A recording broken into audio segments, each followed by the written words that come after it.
কি হয়েছে কি? হ্যাঁ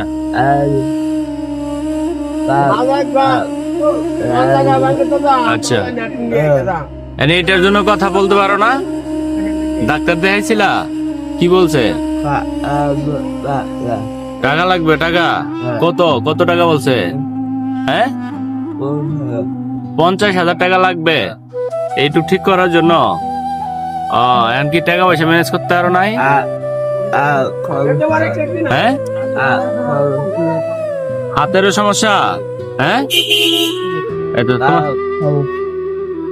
পায়েরও সমস্যা? আচ্ছা আচ্ছা, তোমার তোমার বাবা মা নাই? বাবা মা নাই? তুমি থাকো কোথায়? হ্যাঁ বাপ নাই, মা আছে? মা আছে না? থাকো কোথায়? বউবাজার থাকো। ছেলেটি গলার প্রবলেমের কারণে মুখে কথা বলতে পারতেছে না। কেউ যদি পারেন সাহায্য করতে করবেন, আর যদি না পারেন অবশ্যই আপনারা ভিডিওটা শেয়ার করে দিবেন। এতে যা ইনকাম আসবে সম্পূর্ণ তাকে দিয়ে দেওয়া হবে।